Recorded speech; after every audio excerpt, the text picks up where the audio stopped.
It's the holidays again. Here we are at the end of the year. I can't believe oh my. So it's end of 2022. Already. Yeah. Boom. Happens like that. Zoom. Yep. I'm Debbie. And I'm Wendy. Welcome to Nourish Coaches. We're so glad you're here. Yeah. So we wanted to share some ideas around getting through the holidays with a little bit, still sitting up straight and feeling energized. And we can talk about the holidays being stressful, but it doesn't have to be. No. And it isn't necessarily for everyone, but it's also challenging, I think, for most people in different ways. So it's a matter of figuring out how can we get through the next couple weeks unscathed.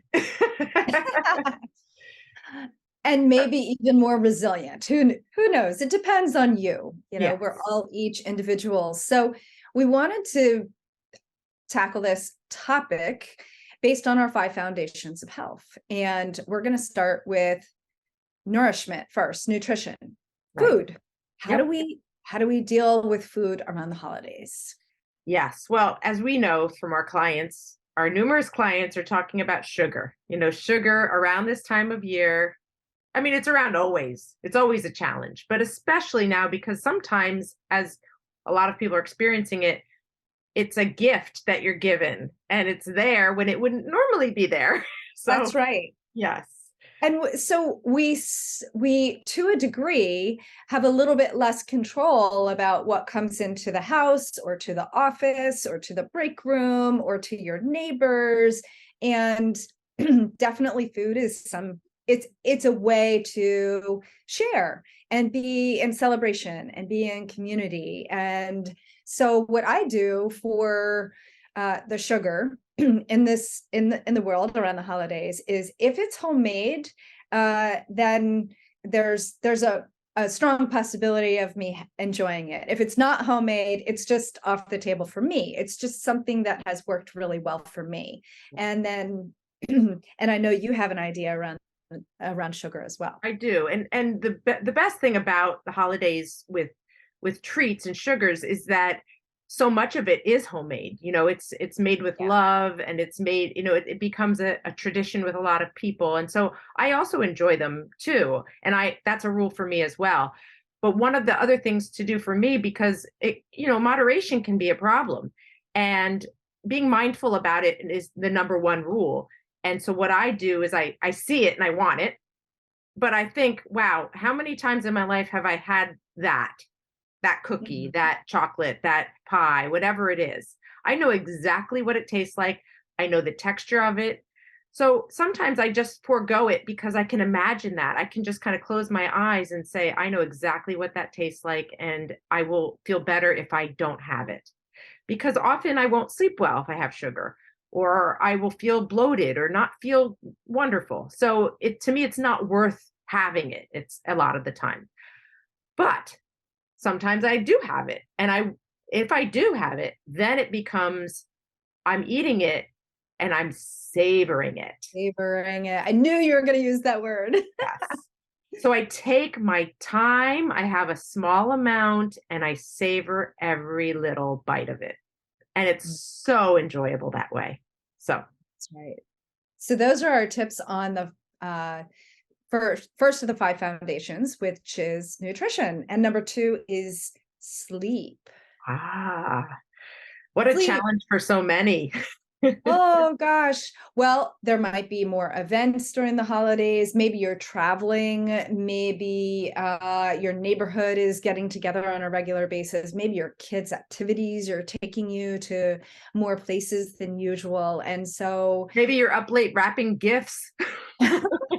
Oh, how do you know? Christmas Eve. So I think with this one, with sleep, is catch it when you can, even if it's 15 minutes. Naps are beautiful. Go ahead, find a sunbeam, be like a cat, find a sunbeam and take a quick nap. And maybe it's really creating a little bit of, I don't know, a boundary if you want to call it that, around your sleep at night. Maybe go to bed just 15 minutes earlier. Right. This time of the year, winter time, is a time to sleep a little bit more. Our bodies are programmed to get more sleep in the winter time. We're not totally unlike bears or other animals that hibernate. We do actually need more sleep in the winter time. So allow yourself that little bit of extra time. Yeah.